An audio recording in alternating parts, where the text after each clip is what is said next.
All right, welcome to another episode of Piecing It Together, the podcast where we take a look at a new movie and try to figure out what movies inspired it. And today on the show, we're talking about a movie that people have been waiting for a long, long time. It is Confess, Fletch, the reimagining of the Fletch character that Chevy Chase made famous back in the 80s. Taking it back to the books, and now we've got John Hamm in the role of Fletch, and a really fun movie, actually. I had a lot of fun with this one. And joining me to talk about it is Joe Black, who you've heard here on the podcast before, and we have a great, fun conversation, a lot of good puzzle pieces talking about Confess, Fletch. So that's coming up in a second. Do make sure you're subscribed wherever you listen to podcasts and rate and review and follow us on social media, all that stuff. But actually, I've got a more important thing I want to mention at the top of this episode, and that is that we have a live Piecing It Together coming up next week. This is going up on September 16th, but the live show is next Thursday. It is in Glendale, California at the Look Dine-In Cinema, and it is sponsored by Cinema Week. And we're going to be talking about See How They Run after a free screening of the movie. And joining me to talk about it will be Rosa Parra from Latinx Lens, as well as Raul Navedo and Colby Mack from Minorities Report. We got a great lineup of guests there, and hopefully we'll have a nice packed theater, lots of people, get that energy going, and have a great conversation about the movie. The episode will be recorded, of course, and will be up on the main feed next week, but if you want to come check out the show, if you're in California and want to come watch us and see the movie for free, check out the show notes. The link to RSVP for a free ticket is available. There's also a blog post with more information about the show on piecingpod.com, our website. So check it out, RSVP, come on out. I hope to see you there. That is next week on Thursday, September 22nd. So with that said, let's talk about Fletch. All right, so it has taken many, many, many years for this movie to come around, but it's finally here, and Joe Black is here to talk with me about it. It's Confess, Fletch. Joe, how's it going? It's going great. I've seen Confess, Fletch twice now, so how could it not be going great? There you go, right? Any time that you get to watch a movie that you enjoy, right? You enjoyed this movie, am I right? Enjoy is the right word. Yeah. You get to watch a movie you enjoy multiple times. It's a good week. It's a good time. I enjoyed this movie a lot, actually. I thought it was great. As we're getting into puzzle pieces and all that, we'll talk about how it fits squarely in with some movies that are just like a perfect little genre that I love so much. Right. Yeah. I think when I first heard about this, I was really disappointed because it's been my dream for a little over a decade now to make the next Fletch movie, to like bring Fletch back to life and do it more true to the books. Me being a Kevin Smith junkie around the turn of the century, that was when he was going to be making a version of Fletch 1, the prequel book with Jason Lee as Fletch. Yeah. And so I read Fletch 1 and I got obsessed with these books, and I don't read a lot. You and I have that in common. Sure. Yeah. Well, I mean, I can read, but like I don't read a lot. But I can't at all. I know. Yeah, I've heard. Yeah. But I fell in love with them. Particularly, I fell in love with Fletch's Moxie, which is set in Florida, where I'm from. So that was always the one that I wanted to make. But when I heard about this one, they were like, "Yeah, and it's John Hamm," and I was like, "Fuck, that's such a good pick!" Like, yeah, he's so perfect. And then when they were like Greg Mottola writing and directing, I was like, "Fuck." That's such a good pick. Like, sure. And I was like, I'll never get to make one of these now, like, because these guys will do it forever. And Confess Fletch is the perfect one to kick it off, I think, too. Yeah. So I was so excited for this movie, David, that I got an invite to a screening of it last November in New York, like a preview screening. And I actually looked into flights from Los Angeles to New York because I was like, I got to see this. But then after the Clerks 3 screening I went to in November, I was like, I can't handle it if this one sucks too. So like I can't do that. So I waited patiently. I'm pretty sure in the pre-show you said you weren't going to talk about Clerks too much on this, but that's only one. Okay. Right? That's only the first. Not two, that's one much. Yeah, okay. Sure, But yeah, sure. Yeah, absolutely. But to go back to the history of this movie, before we start getting into pieces, yeah, Jason Lee, Ben Affleck was attached at one point, Ryan Reynolds, I believe, yeah. Zach Braff, Justin Long. I mean, a lot of people. Apparently, Jason Sudeikis was the last one before it ended up with Ham. Those are great choices, save for, a couple of the obvious ones. Zach Yeah. Braff, get him the hell out of there. And Ryan Mm. Reynolds is the wrong Ryan Reynolds is exactly what you fear a Yeah. studio would pick for Fletch. And not anything against Ryan Reynolds. You know what Sure. I mean? He's just not right for Fletch. Right. Right. Ben Affleck too, like he's a little too. John Hamm is perfect because Ben Affleck is like movie star good looking. You know what I Sure. mean? Like he's like, chiseled from the gods at that era, especially like when he was considered for it. John Hamm is like a handsome everyman.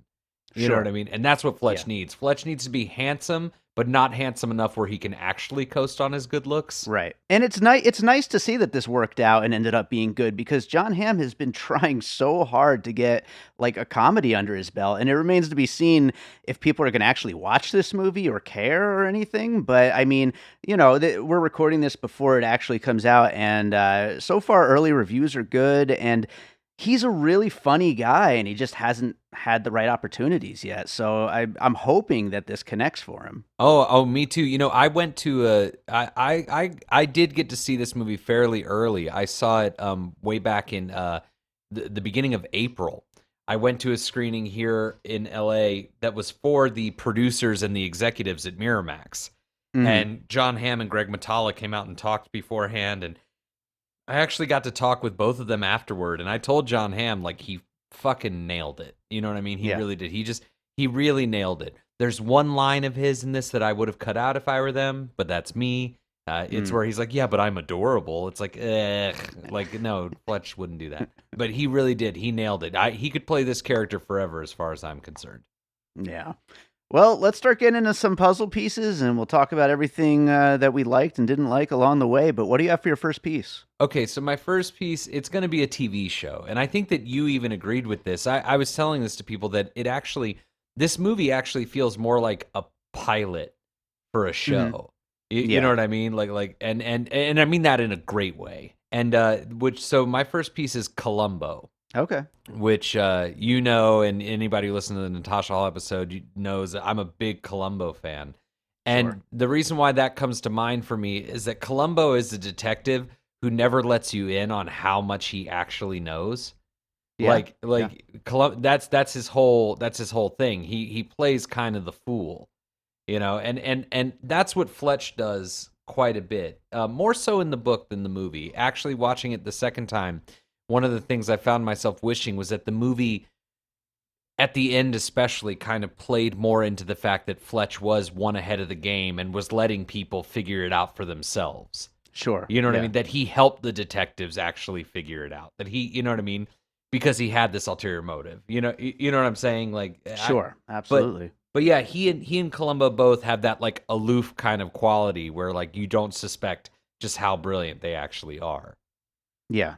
Yeah. Absolutely. And that like because I think like the number one thing most people would associate is the sarcasm, but like letting people like do their jobs and think that they're the ones solving it like is such like a side product of like a sarcastic sense of humor. It just so perfectly fits his character to let the mystery like unfold in that way where he's always like not just two steps ahead but like many many many steps ahead, and it's just a really fun way for the character to be like kind of trailing behind but at the same time like setting it all up too. Yeah, I couldn't agree more. I really couldn't. And again, I think Ham as an actor is really good at that. Like he's on that new Password reboot TV show that they're doing with Jimmy Fallon and what's the Nope Kiki Palmer. that's her. Yeah, I just watched him on Password the other night, and that guy is like sharp as a fucking whip. Like he was getting things like first word password, and like, but you could tell he just enjoyed helping other people out. Right, Which you right. need that in perfect balance. You need a genius who enjoys helping people out. That's his actual MO underneath all the, sarcasm and no pun intended hamminess. And Mm. yeah, he's a little old to play Fletch, but Roger Moore was a little old to play Bond, and that worked well for people who like mediocre Bond movies. So there you go. Well, I'll start off with a TV show as well, then, since you did, and I'm going to go with Bored to Death, the Jonathan Ames series with Jason Schwartzman, Ted Danson, and Zach Galifianakis, which was great and just a really funny show about a writer who is kind of like moonlighting as a private detective.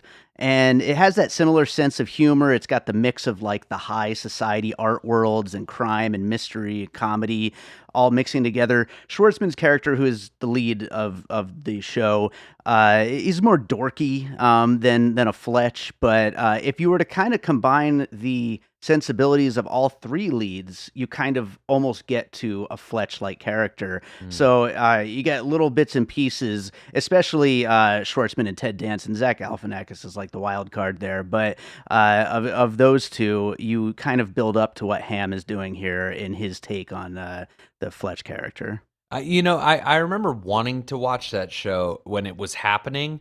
And I remember watching the first 2 episodes, and I remember the theme song. Isn't it something like a "Bored to Death," like something like that? Yeah. And it just did not click with me. I think that was actually the beginning for me of like Jason Schwartzman is a little too into himself at this point. But I like that piece because Ted Danson, now that you mention it, actually in the mid '80s would have been a perfect Fletch. I could see that for sure. Yeah, he actually would have been really great. And I mean, of course, obviously Chevy Chase. I love the first 2 Fletch movies, obviously, but Yeah. Chevy Chase turned Fletch into Chevy Chase, which is not a criticism. That's just what he did. But yeah, Ted Danson is also very good at that, like smartest guy in the room, but dumb. Yeah. You know what I mean? That's yeah. He would have been great, man. You just did a nice little bit of what if casting there without realizing. There you go. Absolutely. Maybe we get a old man Fletch if this doesn't work out. I would love a whole other reboot. Fletch's dad. He could do that. Why not? That'd be cool. There you go. I saw him once at the Troubadour. It was who does that song? That's just the way it is. I forget his fucking name, but I got invited to that concert, and there was no seating room. But Ted Danson and his wife, they're married. They had their own chairs up in like a little mezzanine. And I was like, those lucky fucks. But yeah, Bored to Death. I love detective shows. I really do, and I've been trying to get into that Only Murders in the Building show because it's like some of my favorite people in the world are involved in that show. Yeah. And I've seen every episode, but it's just not. It's still not quite there for me. You know. Yeah, I haven't watched it yet. I want to though. Like you said, the people involved are great, and I just haven't gotten around to it. Yeah. Well, maybe I'll go back to Bored to Death because it didn't last long, if I remember. It's like No, 2, 3 seasons. I believe 2 seasons, I think. And they were supposed to make a movie, but I don't think it ever materialized. Yeah, well, I mean, it happens. Yeah, I mean, Zach Galifianakis. I mean, he's not famous enough to lead a movie. No. Oh wait, not exactly. Well, that's interesting because Zach Galifianakis was in that Keeping Up with the Joneses. What was it called? The Joneses, the movie where John Hamm and Greg Mottola met. Right, the other Mottola thing. Yeah, Keeping Up with the Joneses, I think it was called. Yeah, I didn't see that for the longest time. Then I found out that it was, and spy comedies are my favorite genre, as you know, and I knew it was one, and I still didn't want to see it. And then I found out, like, when Fletch was happening, that's where they met. And I was like, Greg Mottola made that movie? Well, yeah, I'll see that. And then when I watched it, I was like, yeah, this is why I didn't go see this. Like, yeah, he's hit or miss, but I mean, the good ones are great though. So I agree. He's one of those guys. I agree. And I'll say as a director, even his bad ones are interesting. But funny enough, this one of the complaints I had with this one is that, like, the directing is kind of like underwhelming. Not even like subtle it's just underwhelming. Like some of the locations they shoot at are really like, you don't even want to look at like the police chief's office. I don't know. They're just, and the color palette on this is really cheap. And he said at the thing that he hasn't directed movies in a while. He was like, I got the call and I'd been doing TV for so long. And they're like, want to make a movie? And I was like, oh, they still make those? And then the audience, and I was like, that's funny. And then I watched the movie and I was like, oh, fuck. He has gone to TV, hasn't he? Well, you did say it feels a little bit like a pilot. So, I mean, there you go. Yeah. It's got that production value. But a pilot with a really great lead and some good jokes and a good great source story. material to pull from too. Yeah. Like truly. Yeah. Yeah. Okay, so I got another piece here. Let's go. I have this is one of those. I'm sorry, Mordecai. Oh boy. Um, Yeah. and I was one of the few who saw Mordecai in the theater, and I saw it right before it left theaters, only because I was working at the Chinese theater at the time it came out, and I would walk to work about a mile and a half, and it was raining that day, so I was like, well, fuck, I'm off. It's raining. Like, I don't want to walk home in the rain. What's playing? Mordecai. Got it.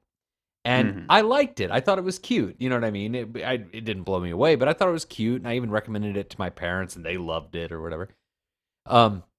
But then for some reason, I just rediscovered it earlier this year, and it blew me away. Like, I was like, this movie is like tailor-made for me. It's like an eccentric millionaire cat burglar, art thief, like sort of detective. Mm-hmm. And also kind of directed very like TV quality, to be honest. Sure. Yeah. But while watching Fletch, I was like, yeah, and I like Confess Fletch because I like the art world, so I like that all of this revolves around art. You know what I mean? I like a good movie that revolves around like art. Another Steve Martin book, The Object of Beauty. That's a movie that's been in development hell for a long time, kind of like Fletch. That's all about the art world. That I'd like. Nice. I wish that I was rich so that I could be into art and golf. Like, I really want to be into both of those things, but I just don't have the time to be that selfish. Sure. But I long for that day. But yeah. But I think that Mordecai, I think that movie is just so wacky, but also so dark, and I just think that that's why it kind of landed with a dud. I think that this movie is much more palatable in a way. Like, a 20-year-old could watch this movie and be like, John Hamm's funny, and like an 80-year-old could watch this movie and be like, oh, that John Hamm's funny. Like it's a perfect 4-quadrant movie.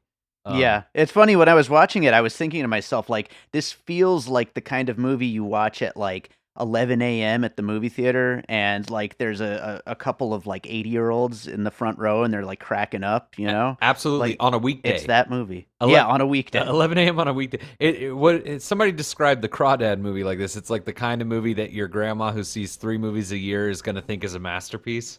Yeah. Like that. Yeah, but I loved going to movies with my grandma. So like, fuck it. Yeah. I mean, we saw weird movies though. Like, my grandma actually took me to see like The Road and Dawn of the Dead, the remake, and like Geely. Dark. Yeah, like we saw some weird shit.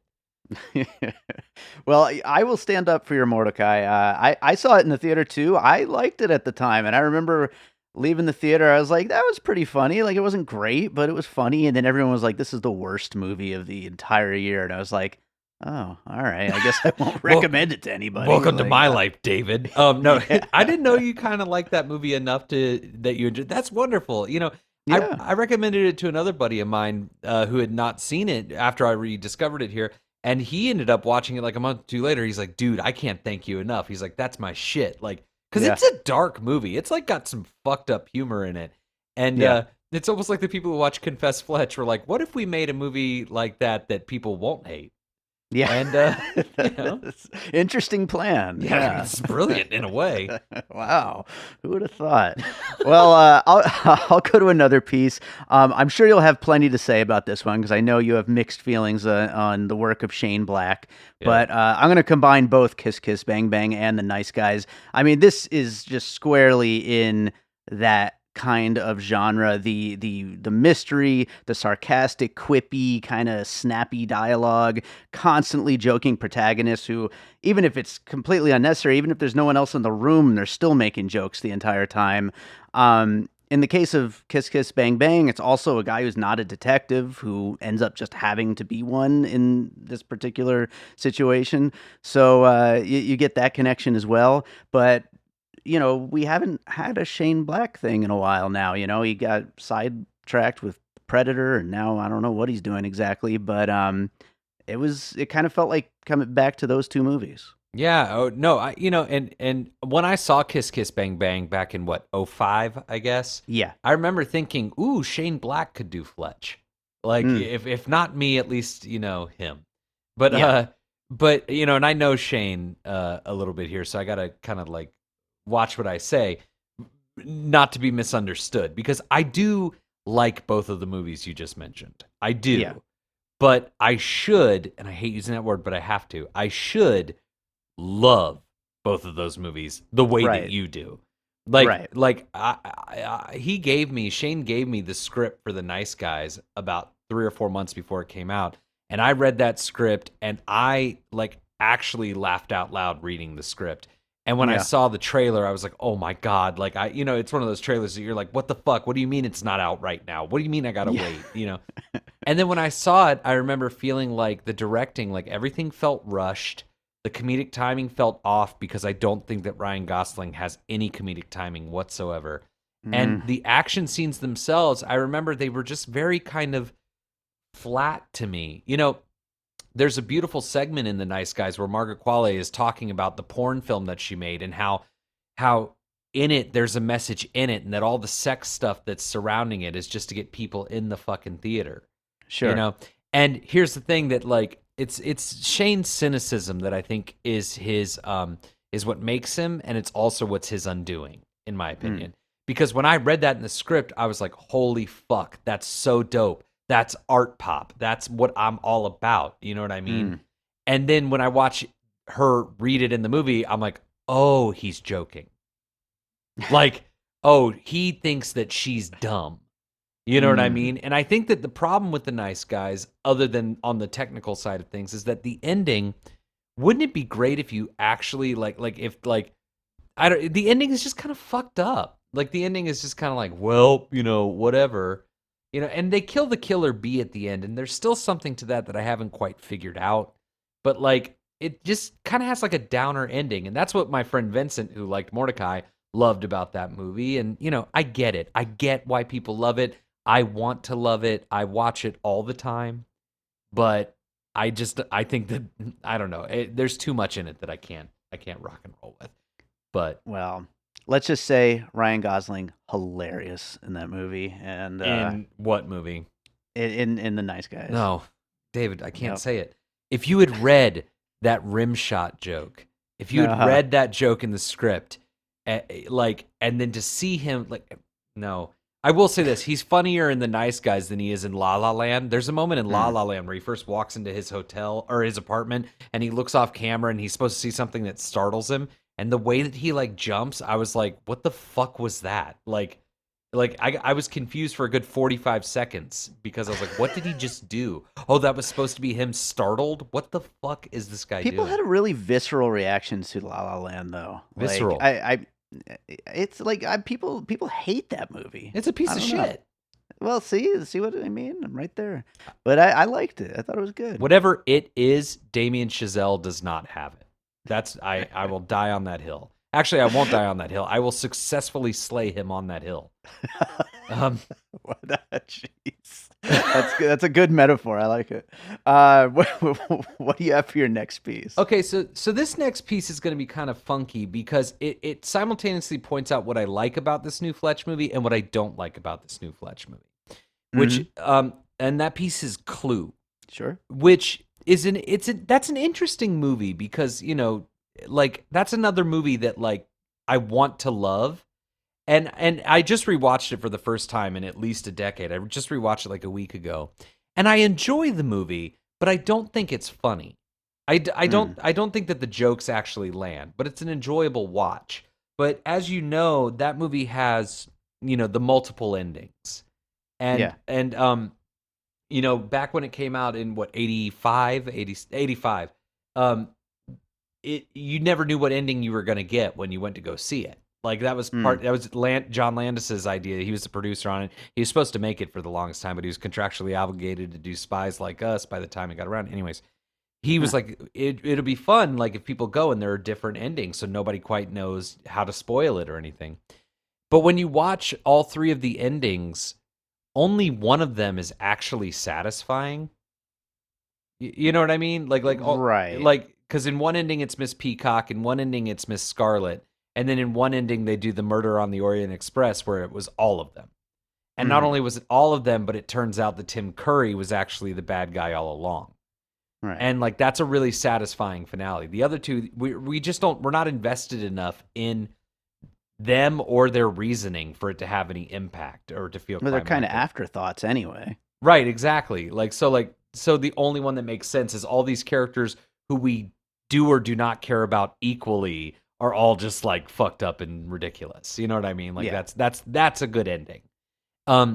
I feel like Fletch kind of has three endings, and that none of them are quite as satisfying as individual endings as they all are when put together, if that makes sense. Like we like the way that the book is structured, there's much more of a conflict between him and his fiance. It's his fiance in the book. Yeah.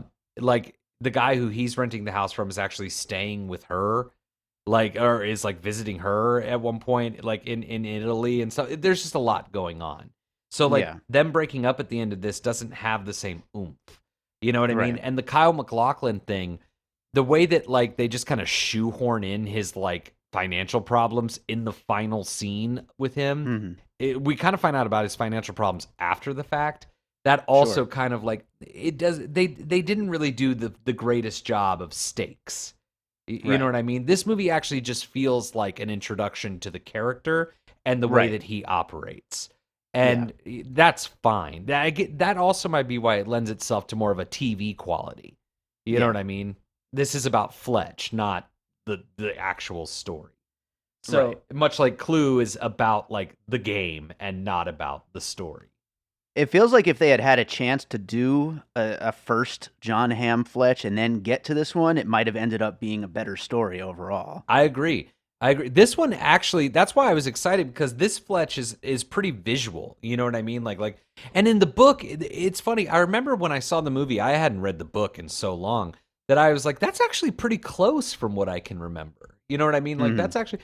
But then I went back and I reread the book and I was like, oh man, like they really missed the mark. I'm not gonna lie on like a translation. You know what I mean? Like because like for example, Marcia Gay Harden's character in it, she's young. She's like Fletch's age in the book, and she's like Hmm. every man wants her. You know what I mean? Right. Now I loved the way Marcia Gay Harden played it, but Yeah. by playing her up as just completely a joke, you kind of miss on like the sultry kind of sexy pull of it all, the noir Right. fun you can have with it. And the biggest change they made from the book is the detective character. I can't even remember what they call him in the movie, but Mhm. Monroe, Detective Monroe. Monroe. If I Yeah. had to have guessed, I would have said Monroe. So that's Yeah, good. it's a good guess. Yeah, exactly. Yeah, because it's right. Yeah.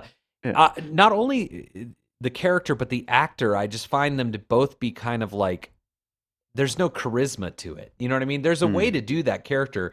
The slow thinking detective who's like, newly a father and tired from it. That's Yeah. funny. You know what I mean? Yeah. Put Zach Galifianakis in that part.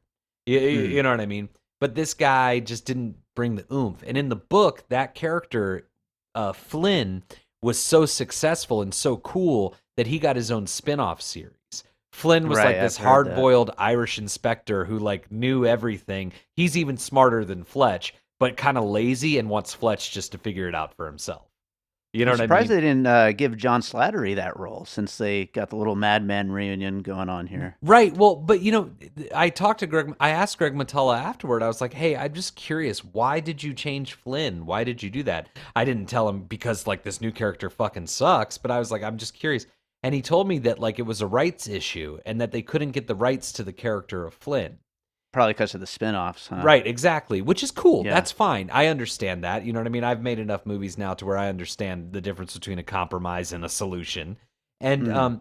but to me, that means that this character is completely new, basically, and the brainchild of Greg Mottola and the co-writer. So like, and his lack of like oomph and charisma, I think kind of shows I want to be I don't want to be I don't want to sound more critical than I mean it to be, but it kind of shows where the flaws are in the adaptation. If that makes Mm. sense. Like you could see where Greg Mottola is coming from if that's kind of his angle, and it doesn't work in my opinion. Like all of Mm. the stuff that they try to make modern, like the reference to like, like the digital age, like jobs that aren't as cool now in the digital age, like president. or like, oh, it's so nice when rich people hang out. Like none of that works. None of Mm. their like modern call out, to social justice, none of that works because that's not Fletch. Fletch will never let you know what he's actually thinking. You know what I Mm. mean? To that point, I was trying to think like of a good piece for this. The closest I came to was Borat's subsequent movie film. I don't think it's really the best fit, but I was trying to think of a character that we know that came about, back before smartphones and the internet and all the things, the social media and all that stuff. And now we're seeing that same character, even though it's a different actor and a different creative team and everything, but a character that we know them from before, and now they are just right here in this new world of everything that we have now. And that kind of speaks to what you were just talking about there with like kind of putting those kinds of issues within the film, and any of that kind of stuff, technology and all of it. Yeah, well, I mean, yeah, exactly. Like, I mean, look at Fletch in the Chevy Chase version. It's a little more accurate in that, like, Fletch doesn't give like think about everything going on in '84. You know what I mean? You've got the new election, you've got Reagan, you've got the Cold War, you've got AIDS, you have all these big things going on. But what is Fletch only concerned about really? That's pop culture. What's on his mind is like basketball. Right. You know what I Yeah. mean? Like that's Fletch. Fletch is an everyman. Fletch is a blue collar kind of guy. And Sure. and unfortunately the blue collar now is some kind of political term in a way too. Like everything's so politicized, and like Yeah. that's just not cool. You know what I mean? It's not cool. Like Fletch would not like openly like insult somebody to their face. He would say something that somebody wouldn't understand. You know what I Right. mean? Right. The only joke that does work that's in that vein that's in this movie, and it's a brilliant joke, and they rightfully put it in the trailer, is where he's like, I don't know who people hate more, cops or reporters. And he's like, it's cops. Yeah. It's cops. like that joke is amazing. That's a great, Yeah, that was great. good. And when I talked to Mottola, I told him, do Fletch's Moxie next. Set Fletch in Florida. And he goes, well, I have some ideas. I want to do one where Fletch goes to a convention for reporters because I think we can really talk about like what's going on in media and like, and I'm like, oh, okay. Well, I hope they give you more money. I don't know. Like, fine. That could be good. I mean, I'm sure it'll be good. Like, but like at the end of the day, like, let's bring it back to like, let's bring it back to like a blue collar mentality. You know what I mean? Fletch is not fighting for social justice. You know what I mean? That's Like, not this guy. yeah, no, like Fletch isn't that guy at all. And if he was, like, I don't know. It's not as interesting. Mm. It's not as interesting. Well, what do you got for your next piece? Oh yeah, for my next piece. Okay, Manhattan Murder Mystery. Okay. Because I like that part of the absurdity of Fletch that they're able to pull off that a lot of modern like, murder mystery comedy things aren't able to pull off is that this feels like it's happening in the normal real world. Mm-hmm, Like sure. and Manhattan Murder Mystery is one of those movies that have you ever seen it? A long, long time ago. I think you'd like that movie. The first time I saw it, I remember thinking like, what is this? Like, what is this? What is this movie going on here? Like, what is, it's way too normal for all this wacky shit to be happening. Yeah. And like, well, what makes that movie so brilliant is that it's Woody Allen and Diane Keaton, and the murder mystery plot is actually a distraction from like what's actually wrong with their marriage. Like that opens the door to them to be able to like work out their marital problems and their yeah, it's really, really good. And in this world of like, it's cool to hate Woody Allen, like I challenge you to watch that movie and not enjoy it. I challenge you. Right. But I like that they kept that quality about Fletch in this movie, that like they don't have to overdo any of these characters. They don't have to overdo except for what's her name from Bridesmaids, and she's the only one who gets her own like ridiculous. Like that scene is ridiculous and like kind of way too long, where she's like cooking for him and like things are lighting on fire and the dog is pissing and she slices like, and each individual moment is funny, but like that's a long scene. But, it is a long scene. It was really funny though. Yeah, it was a long scene. You need that scene at that point too, because people who aren't like really initiated into like Fletch, like they need that scene to go, oh, okay, I get what this movie is. Like, so you need that big, broad, ridiculous scene just to make sure people understand, yeah, you're watching a comedy. You know what I Yeah. mean? You don't want like an Eyes Wide Shut situation where people watch the whole thing and then they're like, wait, that was supposed to be a comedy? Oh, you know what I mean? But yeah, so Manhattan Murder Mystery, which is obviously like a significantly better movie. But yeah, I like having this more grounded kind of murder mystery comedy because I feel like even Knives Out is a little ridiculous, you know? Yeah. Um and I just like that grounded kind of quality that they lent to it. And Greg Mottola is a big Woody Allen like protege almost. He's even in a couple of Woody Allen movies. Oh, I didn't realize that. Yeah, he plays Woody Allen's he always plays a filmmaker of he's the director at the beginning of Celebrity when they're filming the Okay. Melanie Griffith scene, and he's Woody Allen's AD in the movie in Hollywood Ending. Okay. Yeah. I didn't realize that. Huh. Yep. That's funny. What, Hollywood Ending? Yeah, that movie's real funny. Nice little recommendation there for you. There's a great line in it where a movie executive is reading a script and he's like, here's a script about two frat boys who invent a machine that turns girls back into virgins. Very amusing. I love that joke. Sorry. It's ridiculous. Yeah, it is. That's a Oh joke. man, well, we could go with a lot of different detective comedy type of movies. The like I said that I like so many of them. I mentioned a few of them in my my Letterboxd review, but I'll go with The Long Goodbye, the Altman one, because the reason I wanted to specifically single this one out is because I feel like we talked about all those different versions of Fletch we might have gotten over the last 20 some years, and they all would have been just whoever it was doing Chevy Chase probably. Right. And whereas this, I feel like Hamm, obviously going back to the books, but also kind of doing a little bit of Elliot Gould as Philip Marlowe in The Long Goodbye. So I feel like there's a lot of inspiration from that kind of a character here in what Hamm is doing. Yeah, I think, well, The Long Goodbye is one of those films that was like filmmakers' best kept secret until like, DVD came around. Like Sure. every filmmaker under the sun was inspired by that movie, and then when Yeah. DVDs happened, that's when it kind of got its like, now everybody is on that train. You know what I mean? Yeah. And Gould, what's so funny is that like people hated his take on Philip Marlowe. The only people who didn't hate his take on it were Chandler's estate, and they're like, no, he got it right. Right. Like that's not Bogart is wrong. Yeah. Mitchum is wrong. Like, no, he's Right. supposed to be like Gould. Like that's Right. and that's its own genre too. The shaggy detective, as they call it. Sure. Yeah. I like to call it the reluctant detective because it's always like the detective who like is only doing this because he has to. Right. Like, that's it. And Fletch is in that position where like, he's framed for murder. You know what I mean? So like, oh, I gotta fucking figure this out. Or Right, like the Big exactly. Lebowski, like he feels responsible for the girl getting kidnapped. Oh, I gotta fucking do this, And Yeah. same thing with The Long Goodbye. Oh my God, my friend fucking died for this. I gotta clear my buddy's name, but I'm really would rather just feed my cat and smoke cigarettes. Yeah. Which is always wonderful. It's always, and it's something missing from a lot of movies these days where like a character is doing something because they have to, not because they want to. Like that, I think that's a real missed, an art that has been a little bit lost as of late. Is people doing things because they have to, not because they want to. People who have a sense of responsibility outside of themselves.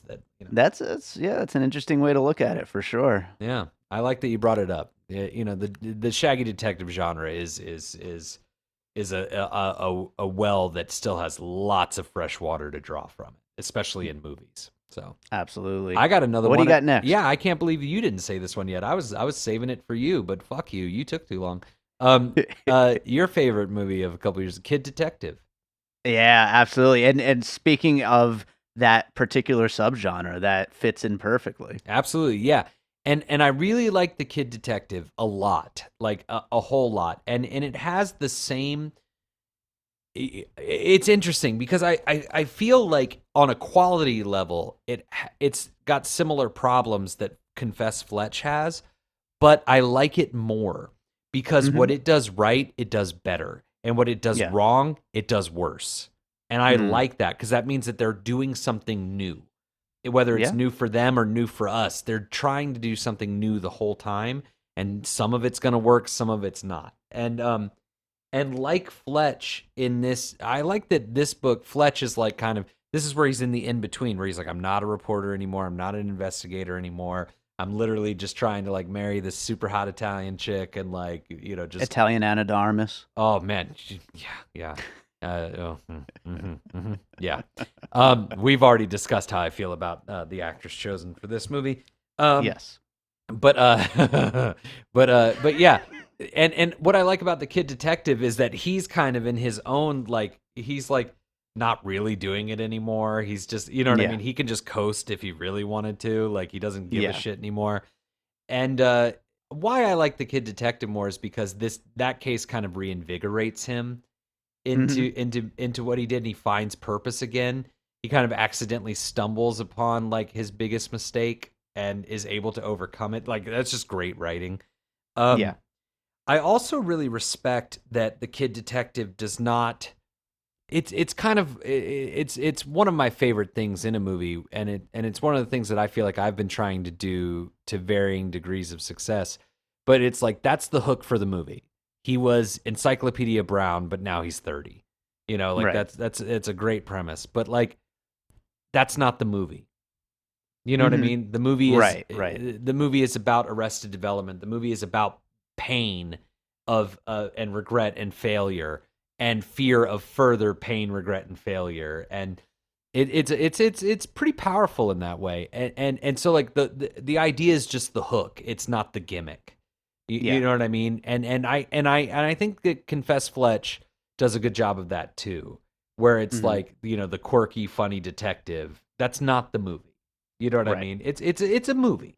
It's a little bit more so though with Confess Fletch. Sure. Like you were saying, like it is a little bit lighter, and it doesn't have that much, I don't think, on its mind other than, hey, here's Fletch. Right, but we could have gotten something ridiculous. We could have gotten him in goofy costumes. There's a huge amount of gook on this, windshield, like Chevy Chase did. You know what I mean? Like, we could have gotten. I think it's one step away from Naked Gun material, like at certain points in the movie, like where it's Confess Fletch. Oh, like okay. when things get extra goofy, and like with the cop assistant, the girl, like stuff like that. It's dangerously close to spoof territory.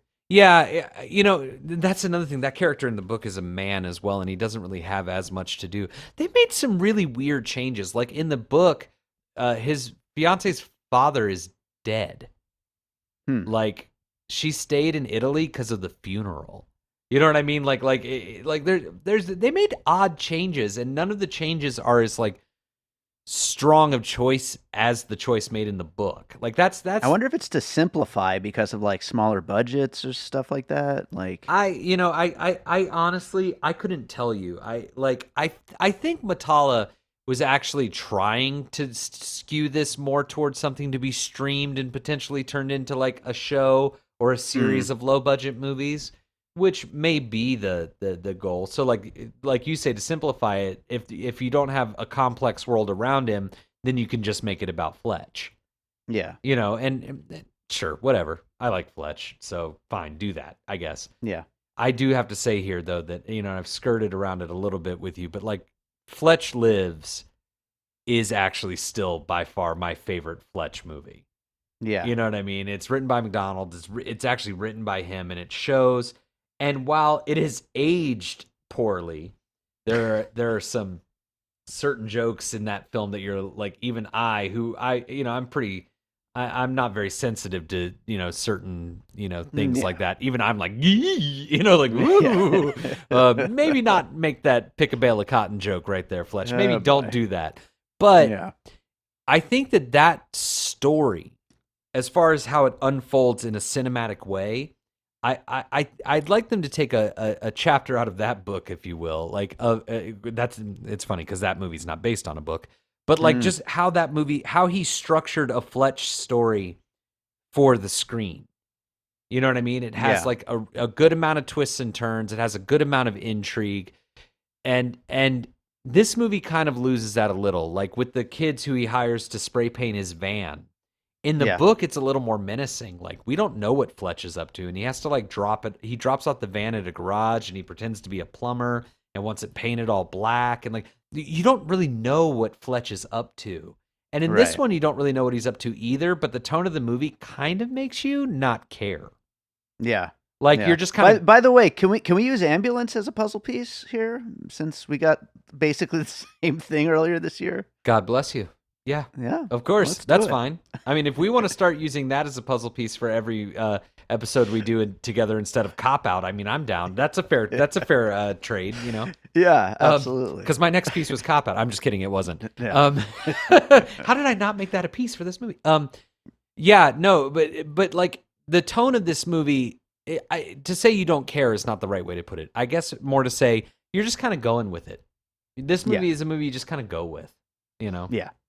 I got one last piece, kind of just a surface level one, but we're talking about, art thieves in the art world. Why not throw Thomas Crown Affair in our overall list here? I've never actually seen the original. I only know the Pierce Brosnan one. So That's funny. It's the first thing that came to mind when first saw the trailer. And I like that you've actually seen the Pierce Brosnan one.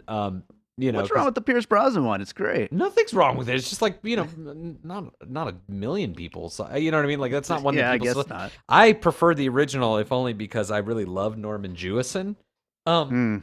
Which that's fascinating that you brought that up, because Michael Ritchie, who directed the original Fletch, he's one of the great unsung directing heroes. Like, in fact, when I first moved out here, I got to meet this screenwriter, Ted Griffin, who wrote he wrote like the Ocean's 11 remake and Matchstick Men and Ravenous, and he asked me, when I was telling him I wanted to be a filmmaker, he said, whose career would you most like to have? Like what's a filmmaker with a career that you wish was kind of yours? Yeah. And I was going to say Robert Altman, but I decided Michael Ritchie, because Michael Ritchie has directed so many classic films, but like nobody knows who he is. Sure. You know what I mean? He did Fletch. He did The Golden Child. He did Bad News Bears. He did, you know what I mean? He did, remember Wildcats with Goldie Hawn? He did that movie too. You know what I mean? Like, he's made so many movies that we've all seen and we all love. He also did Prime Cut, which is just like, if you haven't seen Prime Cut, podcast audience, I've never seen that one. You have to, David, you have to see Prime Cut. It's the greatest, like, gangster, like, you will love that movie. The opening credit sequence is a guy getting turned into hot dogs. Like, it is such a fucking good movie. But Norman Jewison, who made the original Thomas Crown Affair, he's kind of a similar filmmaker. I put him and Michael Ritchie in the same camp, where like Norman Jewison has made so many movies that we know and love, and he did them in a row. He did In the Heat of the Night, and then he did Thomas Crown Affair. He did Fiddler on the Roof, Jesus Christ Superstar. He did Rollerball, Fist. He did And Justice for All, Soldier's Story. Like, he's an incredible director. He did Moonstruck, and nobody knows who he is. You know what I mean? I actually worked an event for AFI where they were in 2014, where they were going to be, or 2013, where they were going to be putting 8 films in their vault to preserve forever. And it was an event at ArcLight where I was working, and 2 of the films, one of them was In the Heat of the Night, and one of them was Moonstruck. And I was like, oh my God, that's a quarter of the night is dedicated to Norman Jewison. Is he going to be here? So I asked my manager, yo, is Norman Jewison going to be there for the AFI event? And they're like, who? And I'm like, that's fair. It's just a fucking manager of a movie theater, whatever. You know what I mean? So the night of the event, I asked one of the volunteers, I said, yo, is Norman Jewison going to be here? And one of the AFI guys was like, I don't know who that is. You'd have to ask the director, the AFI director. And so I go and I ask the director of the night, and I go, hey, is Norman Jewison going to be here? I swear to God, the director of the programming for that night goes, who? And I was like, what the fuck, man? Like, he's like 96 and still with us. So that's cool. Yeah, because we just covered In the Heat of the Night over on Awesome Movie Year fairly recently, and we were talking about him and that he's still around. Oh, really? Did you guys have positive things to say about him? Absolutely. All right, well then I'll listen to that episode, because I'm still getting over the trauma of Gloria. But I knew that would hit you hard. But, it did. Oh man, but hey, good on them. That means that I consider them valid enough to actually have an effect on me. So that's a compliment in of itself. There you go. But yeah. Well, do you have any other pieces? Yeah, I mean, another kind of surface level one is Beverly Hills Cop. Like Sure. like he's more Beverly Hills Cop than he is original Fletch in this. What with the two detectives always following him and him kind of trying to rope them into like being on his team and like, Yeah. but that's really all you need to say. I mean, he even does like the slightly effeminate, gay man, like, disguise at one point. Like, Eddie, of course, cranks that to 11 in his scene. Sure. Herpes simplex 12. But, Fletch does it when he's with Lucy Punch, pretending to be like a what is it? He's like an architecture or like no, not architecture, a design magazine reporter. Right, right. Yep. Yeah, so like, yeah, it's pretty surface level, but Beverly Hills Cop.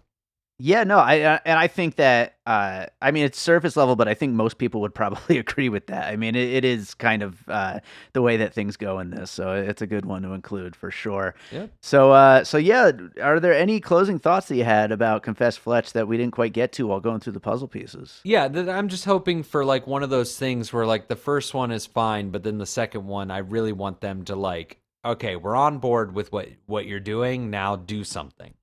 Mm-hmm. You know what I mean? I think, all right, we like the character, we get the character, we enjoy him. Now give us a stronger story, and just there's room to grow. And if they want my help, I'm all for it. Sure. I'm ready. I'm available. I've had Fletch's moxie on the back of my mind for 15 years. I'm there for you. Yeah, absolutely. I would love to see that. The only other thing I was going to mention, I feel like we're getting so many of these like legacy sequels and things lately where it's like all nostalgia based. I feel like this is like the polar opposite of that, where it's like they're almost going out of their way to not give you the old Fletch, and I think it's for the better, honestly, at least in this case. Yeah, I agree. I remember when Sherlock Holmes came out, the Robert Downey Jr. one. Sure. And I remember being surprised that, like, first of all, when you first see that trailer, you're like, what? Like, that's a Sherlock Holmes movie? But I really liked that they didn't do what they did with Wild Wild West, before I continue, everyone should know by this point that Wild Wild West is one of my favorite films of all time. But that, they didn't try to sell it to us as like, this isn't your dad's Wild Wild West, or this isn't your grandpa's Sherlock Holmes, Right. Like, I like that they didn't try to do that they weren't like, this isn't your Chevy Chase, Fletch. They made the smart move of going, I don't think anybody remembers Fletch. Right. There's this thing called Fletch that you may or may not know. So yeah, this is a whole new story. Yeah. So, and good on them. Good on them for not like, I agree that they didn't lean into it, but I also feel like they didn't like actively avoid it necessarily either. Right, exactly. They just kept their sights focused on Fletch and the book, and they nailed that. Absolutely. Well, that does it for Confess Fletch. Joe, as you know, usually I have my guest recommend another movie they watched recently, but you just posted on YouTube a really excellent 1-hour analysis of Clerks 3, which we're still not sure if we're going to do an episode of piecing it together on Clerks 3. There's so many other things to cover, and I really did not like it, but I really loved your video. So instead of a regular recommendation, tell people about the video. Oh, thank you very much. I'm glad you really liked it. And I saw you sent me that, I don't have Twitter, but you showed me a screen cap of your tweet. And that, I mean it when I say that really meant a lot to me. Yeah. I got to go see, Dogma's the film that made me want to be a filmmaker. Kevin Smith, for the first, decade of my filmmaking journey, was my hero, my idol, my Sherpa. You know what I mean? I loved him and his work. Clerks 2 saved my life in ways that I don't want to like get into right now. But I got the pleasure of meeting him years ago, and I got to know him fairly well because he used to come to ArcLight all the time, and I got to work with him on a couple of films. And because of all that, I was invited to an early screening of Clerks last November at Raleigh Studios, and he was there in attendance. And at the end of the film, I know it's gonna sound silly, but I felt it was traumatic. Like the movie, for somebody who cares in the way that I do, is scary and kind of worrisome in a way. My friend, who didn't know anything about Kevin Smith really at the time, but has since kind of studied and learned and went and saw Clerks 3 with me the other night when it officially came out. he now calls Clerks 3 kind of a homicidal manifesto. Oh, And God. you watch the film and you wonder if Kevin Smith in some way, like, it seems like a movie made by somebody who's in a lot of pain and confusion. Yeah. And Yeah. and Clerks 2 is the antithesis of that. Clerks 2 is made by a filmmaker who, for better or worse, is at the high point of his life. Who is Right. just full of love, full of hope, full of joy, full of just full of love. The movie's bursting with love. And to see what he did to his characters and to the legacy, and what he's actively trying to do to his legacy, is troubling. And he asked me after the movie if I liked it. I told him I did not. He asked why. I said, "Do you really want to know?" He said, "Yes." I said, "Do you really want me to answer?" He said, "Of course." I answered. He did not like what I had to say, and he berated me in front of the entire audience for a really long time. And as I was trying to leave, he pulled me out of line again, and just to yell at me some more, basically.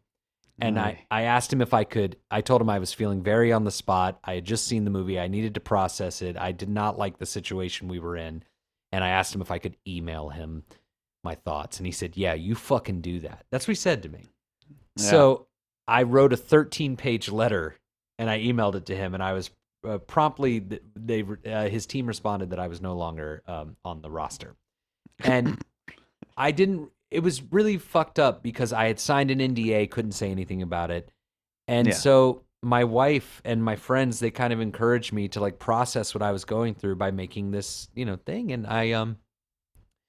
And I did, and I hated doing it. I hated making the video because it's so much work. I hate, it's so much fucking work to do one of these That's things. why piecing it together is not a video thing. It's the worst. Like for this, like you just want to talk about a movie. You don't want to Absolutely put together all the video component. Yeah, and it's really funny, David. I listened to it while driving for work yesterday. My video, I just listened to it while driving to see what it would be like as a podcast, and I was like, this works.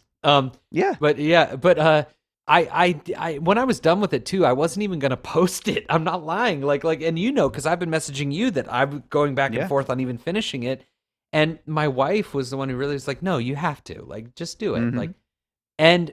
Look, I'm not an internet guy. I'm not, to me right now, I posted the video overnight, night before last. It uploaded at 4 a.m. And when I woke up at 7 a.m. to go to work, I checked and it already had like 200 views and comments. And like I've been getting emails from people who I've never met and comments on Letterboxd and like, and right now the video is sitting at like 700 and something or views. And to me, that's like a fucking knockout of the park. Like, I can't believe so many people have watched it.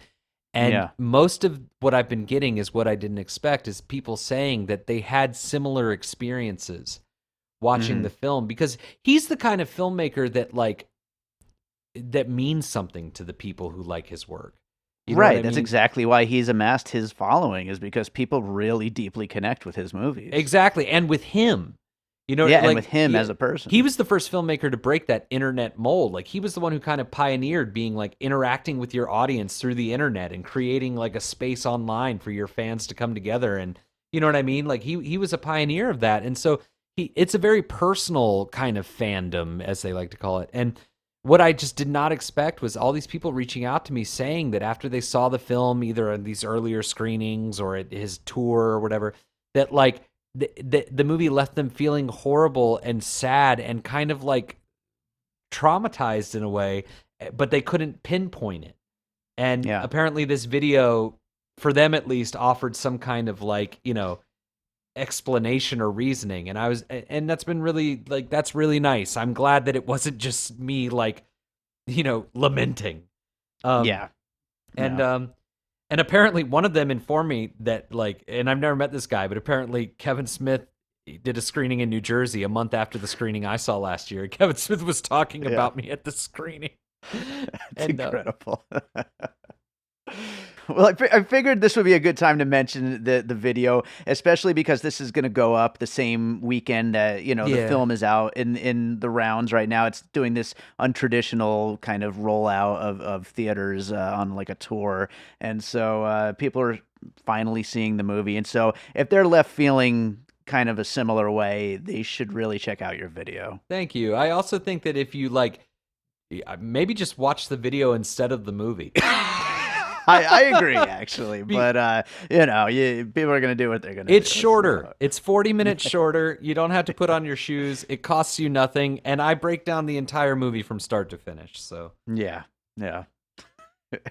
Joe, tell people where else they can find you. bluemeanspregnantfilms.com, where you can see all of my... That's how the people who saw the video found me, apparently. And, you can contact me through there. You can watch all of my films. You can see tons of behind-the-scenes documentaries, and you can read all the bios on all the wonderful artists I've worked with over the last 2 decades. And please feel free to explore and interact with us. We love sharing with people.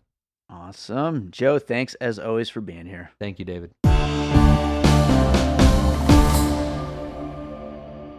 He's Johnny. And he's Darren. Do you like movies? Do you like your childhood? Do you like movies from your childhood? Do you like podcasts about movies from your childhood? If you answered yes to one or all those questions, then you might enjoy Nostalgia Cast. It's a podcast about movies from your childhood. So if you're nostalgic for nostalgia, then you might like Nostalgia Cast. See, that's the name of our podcast, Nostalgia Cast. Yeah, I think they got that. Should we sign off? Let's do it. I'm Johnny. And he's Darren. And this is Nostalgia Cast.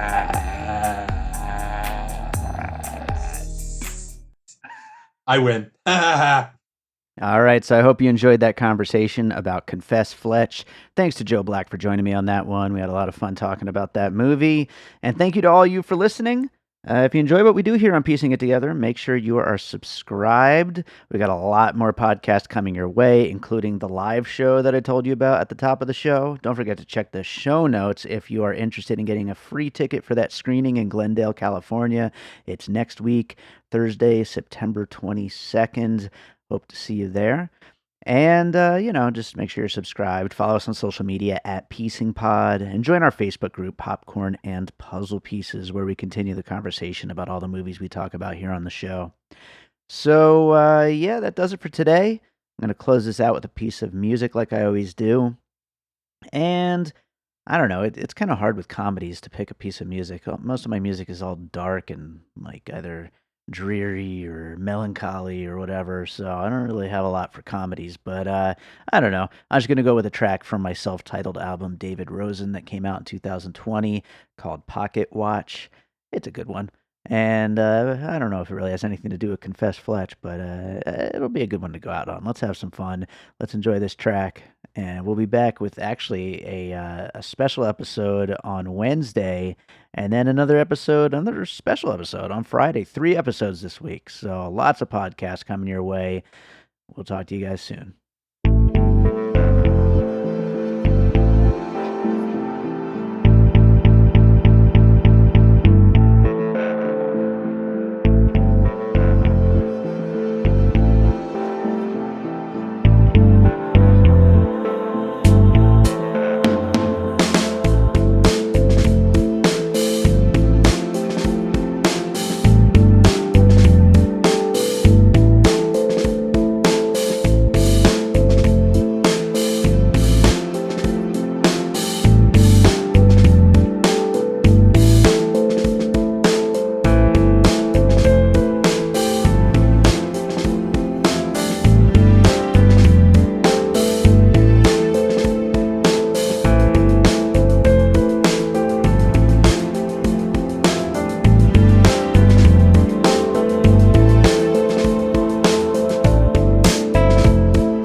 An All Points West production, produced by David Rosen in Las Vegas.